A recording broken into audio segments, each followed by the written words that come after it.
শাশুড়ি শুধু আমার সাথে খিটখিট মোহতারাম, আমার সাথে আমার শাশুড়ি শুধু খিটখিট করে, উচ্চবাচ্য করে। আমার শাশুড়ি আমাকে দেখতেই পারে না, যদিও আমি শাশুড়িকে সম্মান করি, আমার শ্বশুরকে সম্মান করি। আমার সাথে যে রূঢ় আচরণ এবং আমার হক নষ্ট করছে, এজন্য আমার করণীয় কি? আমার করণীয় এবং আমার শাশুড়ির করণীয় কি? আপনি আলোচনাটা করলে আপনার শ্রোতার পাশাপাশি আমি আমার শাশুড়িকে এটা হোয়াটসঅ্যাপে সেন্ড করব। মানে লেজ কিন্তু লাগাই দিচ্ছেন, তার মানে দুইজনের হক নিয়ে কথা বলতে বলেছেন। আসলে বাংলাদেশের প্রেক্ষাপটে বৌমাদের সাথে শাশুড়িদের সম্পর্কটা এটা অনেক ক্ষেত্রে সুখকর না। এখন বউ শাশুড়ির যে এই যে যুদ্ধ, দা কুমড়ার সম্পর্ক, এটার পেছনে মূলত দায়ী হচ্ছে দিনদারিতা না থাকা। আমাদের বাংলাদেশের প্রত্যেকটা শাশুড়ি নিজের হকগুলো পয় পয় করে বুঝে নিতে চান, কিন্তু বেটার বউ বা বৌমার হকগুলো পয় পয় করে বুঝিয়ে দিতে চান না। নিজের মেয়েকে অন্য বাড়িতে বিয়ে দিয়েছেন, তার হকের ব্যাপারে শাশুড়ি যতটা সচেতন, বেটার বউয়ের হকের ব্যাপারে ততটাই অসচেতন। এটা আপনি অস্বীকার করতে পারবেন না, অনেক শাশুড়ির কথা। এখন করণীয় কি?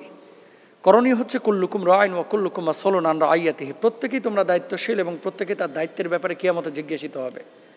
এখন যে শাশুড়ি বৌমার সাথে এমন সবসময় খিটখিট করেন, উচ্চবাচ্য করেন, তার হক আদায় করেন না, মুরগির রানগুলো আগেই তুলে রেখে বৌমার জন্য শুধু পিঠের অংশ আর মাছের এই কাঁটাযুক্ত লেঞ্জাটা রেখে দেন, অথবা বৌমার বাপের বাড়ি থেকে ভালো গিফট আসে না, ভালো খাবার আসে না, এই জন্য সারাক্ষণ তাকে উচ্চবাচ্য করছেন, তার ব্যাপারে কান পড়া দিচ্ছেন, তাকে তাবিজ কবজ করছেন, তার ব্যাপারে আপনার ছেলেকে বিষিয়ে তুলছেন, আল্লাহর কসম করে বলছে আপনি শাশুড়ি হিসাবে হক নষ্টকারী হিসাবে কিয়ামতের ময়দানে উঠবেন।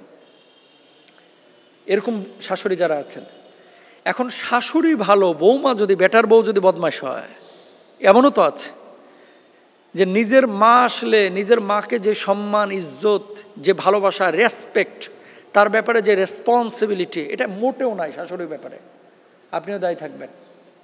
কেন? যদিও আপনার হাজব্যান্ড আপনাকে বিয়ে করে নিয়ে এসেছেন, হাজব্যান্ডের অধিকার বেশি মায়ের খেদমতে, কিন্তু আপনার হাজব্যান্ড তো আপনাকে ভরণ পোষণ দিচ্ছে। এখন সেই শাশুড়ির সেবা করা শরিয়া আপনাকে দায়িত্ব না দিলেও আপনার হাজব্যান্ডকে খুশি করা তো আপনার দায়িত্ব, হাজব্যান্ডের খেদমত করা তো আপনার দায়িত্ব।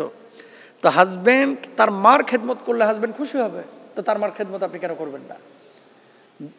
অনেক স্ত্রীরা নিজে স্বাধীন জীবনযাপনের জন্য শাশুড়ির সাথে থাকতে চান না। আপনি কি চান যে আপনার মাকে আলাদা করে আপনার ভাই চলে যাক? সেখানে কিন্তু চায় না, কিন্তু নিজের বাড়িতে আবার আলাদা হতে চায়। এই জন্য প্রত্যেকটা শাশুড়ি যদি নিজের বেটার বউকে নিজের মেয়ের মতো মনে করত, তাহলে তার দৃষ্টিতে তার কোনো ভুল ধরা পড়তো না। প্রত্যেকটা বৌমা যদি তার শাশুড়ি আম্মাকে নিজের মায়ের মতো মনে করত, তার দৃষ্টিতে এই মুরব্বীর কোনো ভুল ধরা পড়তো না। এই জায়গাটা হচ্ছে মানে পাক্ষিক, দ্বিপাক্ষিক, একে অপরকে বোঝা। এবং যেই শাশুড়ি এতদিন ঘরের চাবি, এই সংসারের ভার তিনি নিয়ে রেখেছিলেন, অনেক বৌমারা বাড়িতে ঢোকার পরে পুরো কর্তৃত্বটা নিজের হাতে নিতে চান। এটা ভুল, এটা করবেন না। স্টেপ বাই স্টেপ আপনার শাশুড়ি যখন অক্ষম, তখন আপনার হাতে এমনি দায়িত্ব তুলে দিবেন। ওয়া আশিরুহুন্না বিল মারুফ। এই মেয়েদের সাথে সুন্দর আচরণের কথা বলা হয়েছে। আজকে অধিকাংশ ফ্যামিলিতে অশান্তির মূল কারণ কিন্তু টাকা পয়সা না, খাবার দাবার না, মূল কারণই হচ্ছে বউয়ের সাথে শাশুড়ির গ্যাঞ্জাম। এই জন্য দুপক্ষই যদি নিজের নাতি নাতনির মুখের দিকে তাকায়, সন্তানের মুখের দিকে তাকায় একটু সহনশীল আচরণ আমরা করতে পারি, দেখবেন পরিবারগুলো জান্নাতের টুকরা হয়ে যাবে ইনশাআল্লাহ। আল্লাহ তাআলা আমাদেরকে বোঝার তৌফিক দান করুন।